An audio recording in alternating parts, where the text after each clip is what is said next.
Today we are discussing getting angry, harnessing your inner fire. And the reason why we're talking about this today is because there is a lot going on in the world that we need to be angry about. And there's this stigma around anger.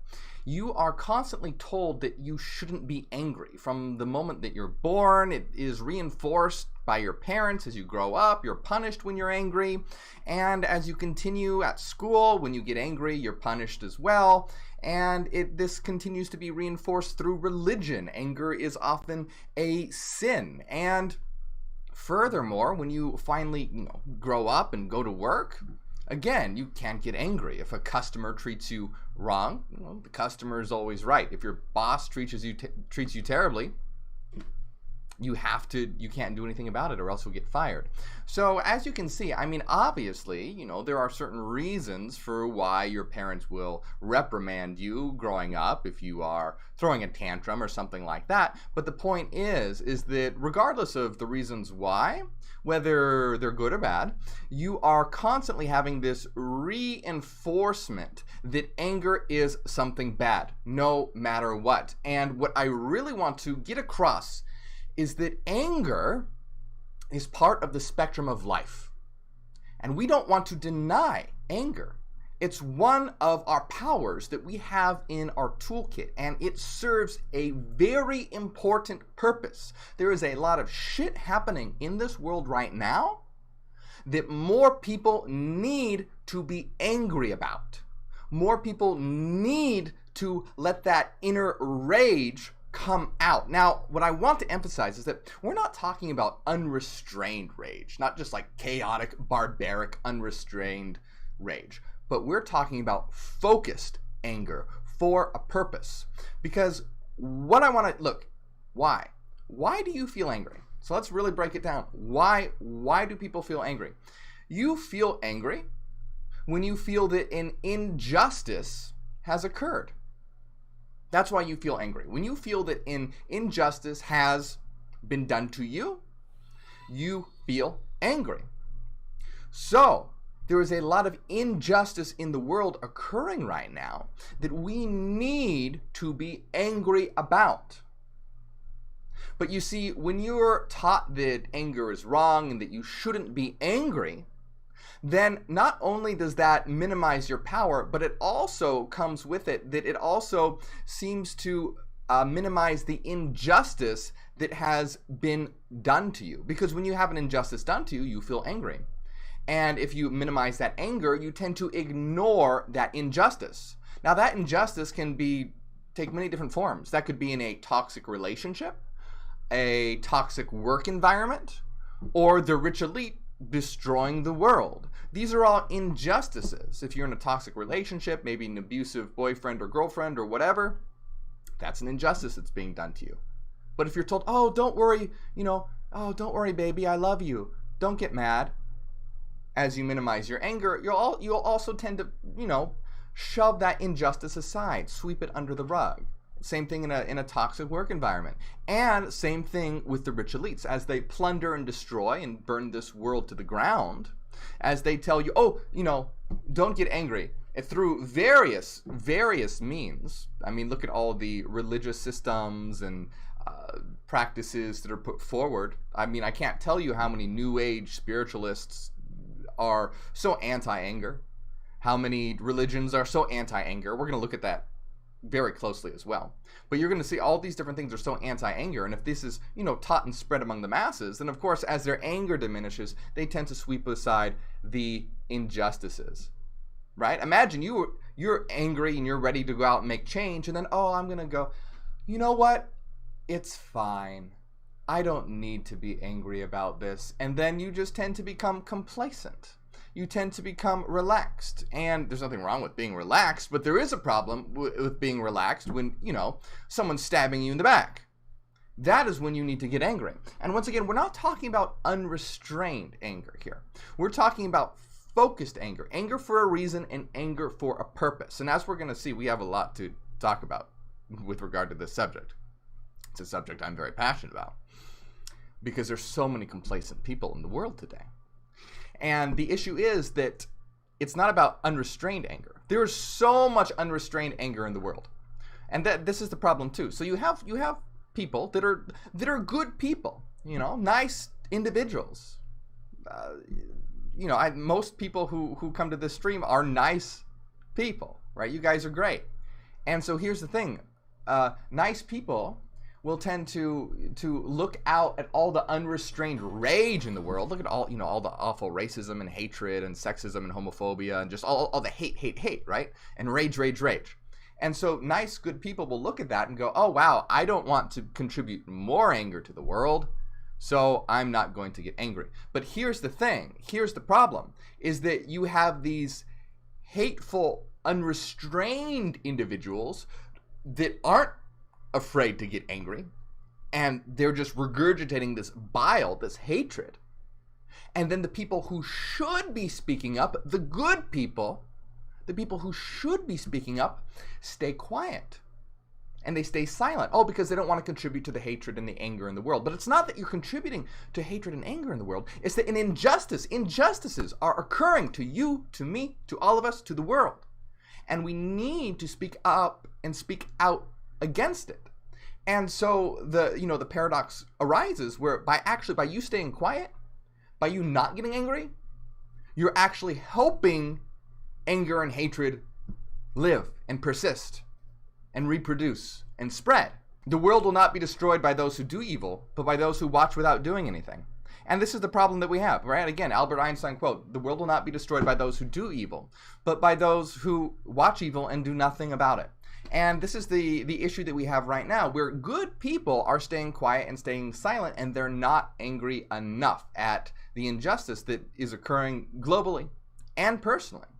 And so the whole point of what we're talking about today is about realizing that anger is a tool. It can be used correctly and it can be used incorrectly, just like any other tool. And it can be something dangerous or it can be something powerful. And if you harness your inner power and use it correctly, you can use it as a force for change in your life and the world at large. In your personal life, such as getting out of a toxic relationship or not standing for things happening to you at work, or global and world change as we construct a new future and remove the rich elite from power, who are the true abusers, who are the true gaslighters, right? They are, as above, so below. They are your toxic relationship is the microcosm of the macrocosm in a toxic world. So we need to understand how we can harness that power, harness that inner fire, so that you're not treated like a doormat, so that you're not being walked all over. And so you can reclaim your life and your power, and then collectively together with this sort of righteous anger, take back the world and transform this world into a beautiful and brilliant place where there is no more hatred, sexism, and racism and all that. But first we have to get mad. First we have to get angry. If you have, all this hatred, racism, and sexism, and you're like, oh, I don't care, it's fine. I'm not gonna let it bother me. I'm not gonna let it get to me. Or if you're in a toxic relationship, say with an abuser or someone, oh, it's fine. I'm sure that, he has or she has a lot of shit going on in their life too. I know that they hit me, but it's okay. I know they're going through. I'm just not gonna let it get to me. Therein lies the problem. Therein lies the issue. So if we have all this hate going on in the world and hatred and racism and sexism, we need to be more. The world is not angry enough because they are complacent and they are sleepwalking and slumbering because they not have been awoken by their inner power.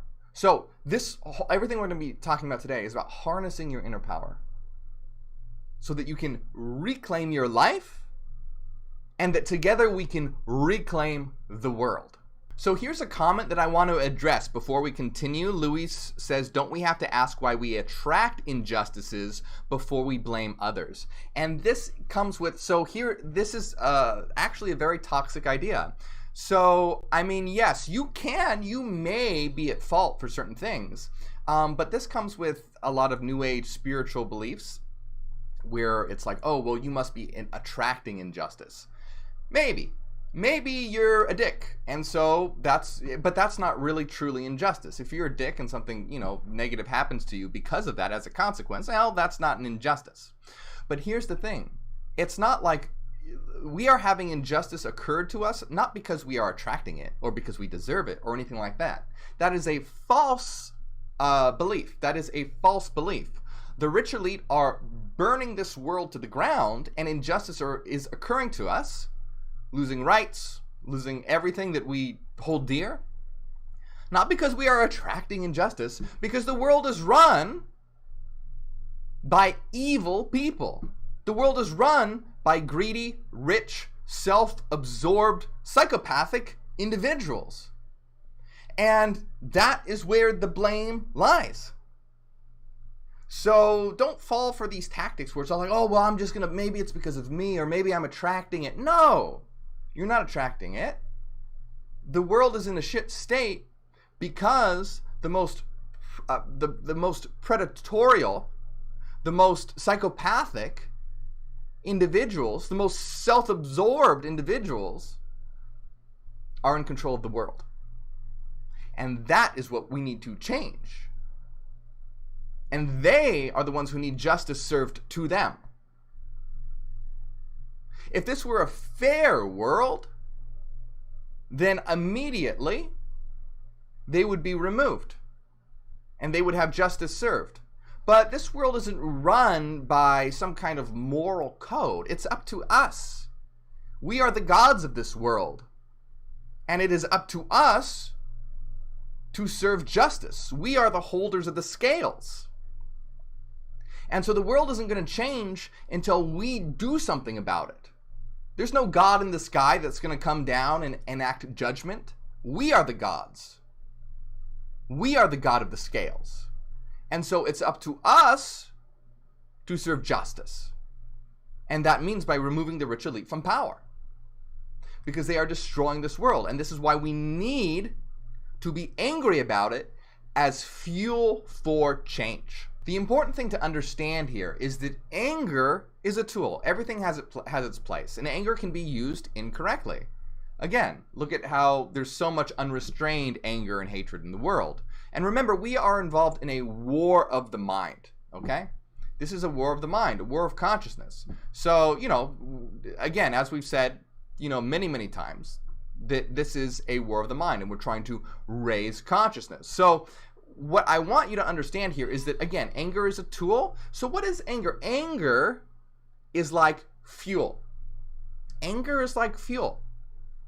And fuel can be used to put in your car and get you to a destination, right? So anger can be used for change. It can get you to a destination. You can take the fuel, put it in the gas tank of your car, and use it to get where you want to go, to make that change happen. If you didn't have the fuel, guess what? You'd be sitting in your car all day. You wouldn't get anywhere. You wouldn't go anywhere. So emotions in general, they're like fuel. And fire and anger is a very powerful kind of fuel. And it goes in your car, gets you where you need to go. But guess what? Fuel is also dangerous. Fuel, if it's used incorrectly, you could light yourself on fire. You could, light your house on fire. You could do a lot of damage if you don't use the fuel correctly. So what we need to understand is that anger needs to be treated very, very carefully, but not disregarded, right? It's like fuel. You don't want to just, we're not going to use fuel anymore. Well, you'll never get anywhere. But you don't want to just use it in an unrestrained way, or you'll, set the world on fire. You don't want to do that either. You want to use it in a directed way. Anger is like something that should be very, powerfully and intelligently directed, like a laser beam, focused. Not like a hand grenade. If you use it like a hand grenade, you're going to blow yourself up. That's not good, right? You need to be focused like a laser and directed. That's why anger always needs to be directed and guided by reason. Remember, reason is always the guiding function.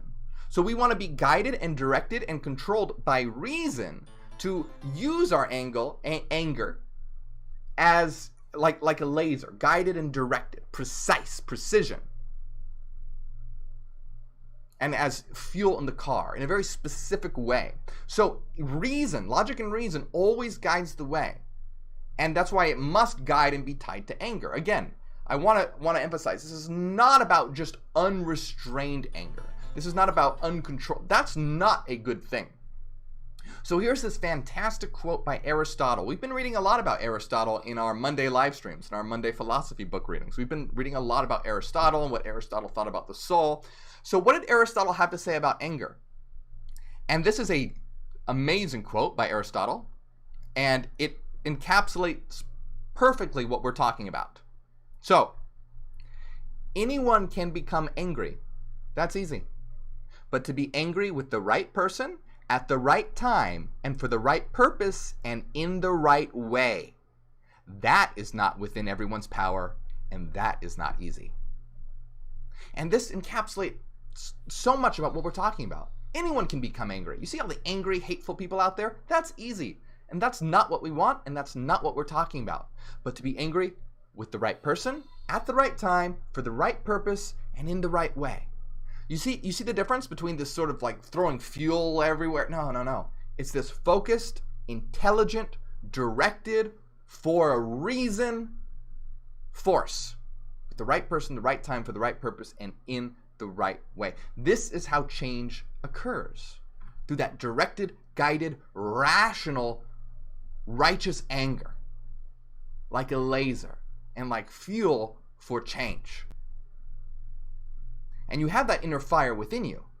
But remember, you can access it. But it must always be tied to reason, because anger is powerful. You don't want to let that go unrestrained. You don't want to just, sometimes something will happen to you and you just want to instantly react. And then you might do something really stupid that you regret later. And that's not what we're talking about. It's about calculated, intelligent, taking that fire. You have that power within you. You have that power within you. Taking it, accessing it, tying it to reason and logic, and focusing it. That's how you make change in your life. That's how you make change in the world. When it's done, as Aristotle said, the right person, the right time, for the right purpose, and in the right way. And what we're discussing today about anger and all that really applies a lot to those who are sort of introverted and shy as well. Because those who are introverted and shy, right, they tend to let people walk all over them. So it's really important for those shy, introverted individuals to learn how to reach inside, harness their power, and bring it out and make it known. And look, I understand it's not easy to do that. I'm an extremely introverted individual. I am. I'm very introverted. And this is why, it's all about integrating opposites and pushing yourself. So you have to really reach inside to not be treated like a doormat or something like that. And that's the problem, is that we have all these very, good-hearted and kind individuals, but unfortunately the world isn't changing because they're good-natured and kind. They don't want to get angry. They've been told that anger is wrong. So we have people who are just basically complacent and don't give a shit. They're not angry enough. And then we have the good-hearted, good-natured people who just not even lack the ability, but just, think it's wrong, or they don't want to cause a disturbance or something like that. And again, this is what I really want to emphasize, is that if you look at, again, this can turn into a lot of shadow content as well. This can turn into a lot of shadow content. So I also want you to look at those, sort of New Agers, love and lighters, or even some religious people, mainstream religious people who repress their anger. And if you repress your anger, one day it's gonna blow up and come out and cause chaos. Because you're building up shadow content. When you build and build and build shadow content, it's like a pressure cooker, and or not a pressure cooker, but you're building up all this pressure, and it's just going to explode and come out. And so this is why we need to not let it build into shadow content, because then when it just blows up, it's no longer is it rational or directed anger, like Aristotle was talking about. Now it's just chaotic and destructive, and you can get into a lot of problems with that. So once again, remember, it must be directed and harnessed correctly. And so, but it gets repressed, and you end up thinking it's wrong, because again, when you grow up, when you're a child, whenever you get angry, you're punished. Whenever, you go to school and you might get angry, you're also punished. When you get older and go to work, guess what? You can't get angry. The customer's always right. You'll lose your job. And of course, we need rules and regulations. Parents can't let their kids just running around throwing tantrums all day long. Of course not. But the point is to realize that it's been reinforced in your mind over and over and over and over again that anger is always wrong. But that's not true. That's not true. Anger is a tool. Sometimes it's very inappropriate, and sometimes it's destructive. But there is a time and a place for it. Now, I want you to think about it. Remember, as Hyperions, we're about unifying shadow and light. We're not love and lighters. And we're not, dark Satanists. We're about shadow and light. We're the synthesis. And so this means acknowledging the full spectrum, everything that we have at our disposal, the whole force of life, the great spectrum, and being able to use all of our forces, both shadow and light, when it is appropriate. Now, I think a great little metaphor is kind of like Star Wars. Now, I don't, know a ton about Star Wars, so if there's any Star Wars fans out there and I get something wrong, don't burn me alive here. But here, so in Star Wars, you have dark Jedi and light Jedi, right? So you have the dark side of the Force and the light side of the Force. And the dark side of the Force is sort of this, it's all very destructive. It's like lightning out of your fingers and choking, and it's very offensive. It's very destructive. And then you have the light side of the Force, which is more like defensive. It's like healing and being able to jump long distances, or it's not destructive. It's very, so you have sort of the light side of the Force and the dark side of the Force. And there's this whole idea of like, light is good and dark is evil. Nah, that's not the case. I mean, sometimes you need to shoot some lightning bolts out of your fingers. You need both. And I believe in Star Wars, there's this thing called gray Jedi who use both the dark side and the light side. So you have dark Jedi who use the dark side of the Force, and the light Jedi who use light side of the Force. Then you have gray Jedi who use both the dark and the light side, but use both. And so that's where in this metaphor Hyperions would fall. We would be the gray Jedi who use both the dark side and the light side, because both are important and both have their place. And so you want to harness the full spectrum of life. Life is about, it's about unifying and synthesizing opposites and using them as directed forces when appropriate. And each element has an appropriate area to be used and to be directed towards. So the real important thing here is to realize, like, remember, we're nonviolent, and we want to change the world via consciousness and ideas and everything. Of course. But it's important to remember that we need to be angry when it is appropriate as that fuel for change and to create justice in the world. And again, it takes practice, because you're told again and again that anger is bad, anger is wrong, and it's reinforced everywhere. Look at religion. Like in Christianity, Jesus taught, turn the other cheek. I bet you've heard that all the time, turn the other cheek, which means if someone hits you on one side of the face, to turn your cheek so they can hit you on the other side too.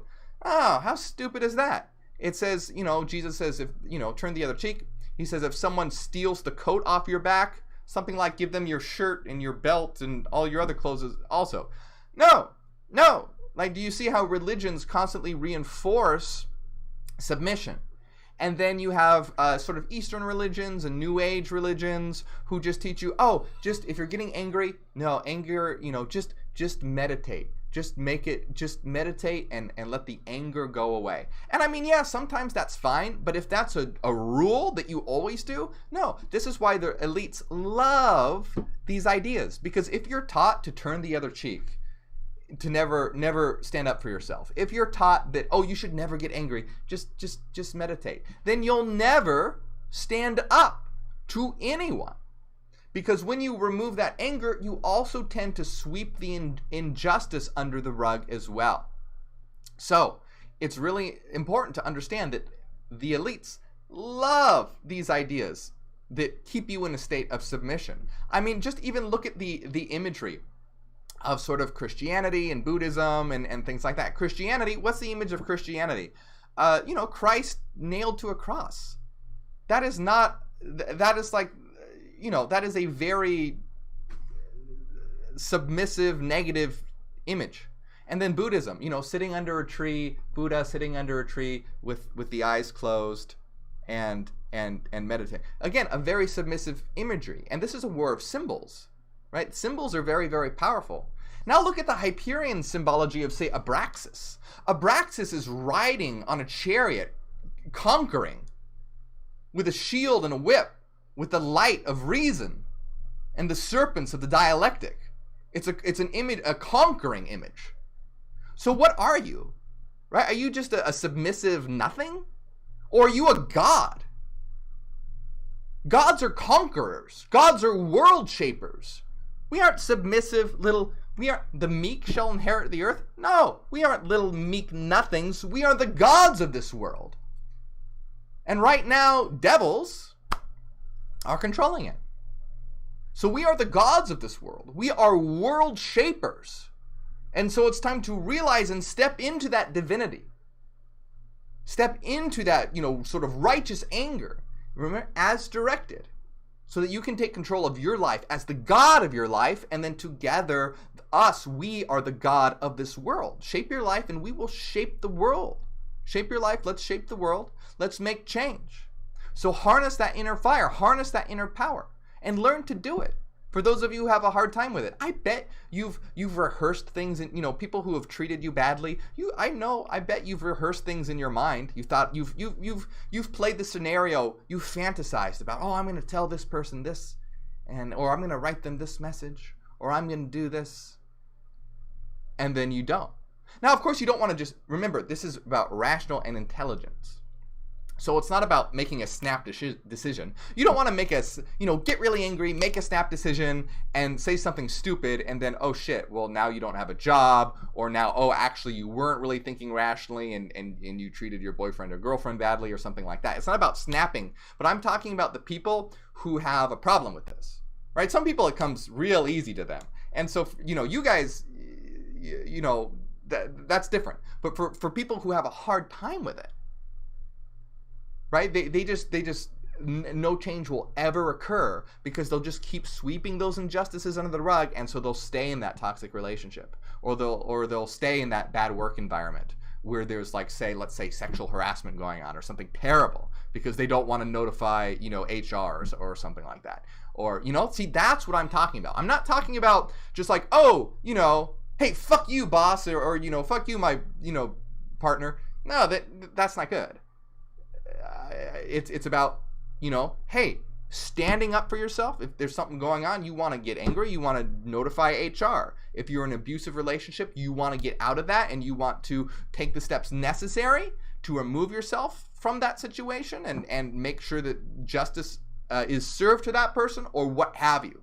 So it's about reaching in. This is what it's always about. Again, remember, you have the potential to be an individual god or goddess. We are gods.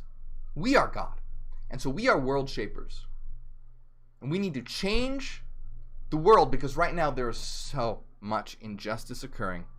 So, once again, remember, as always, this is a war of the mind, a war of consciousness, and it's important to channel that righteous anger so that we can make change in the world, take back the world, and reclaim it as ours, because we are the gods and goddesses of this world. This world is our creation, so let's shape it into something magnificent.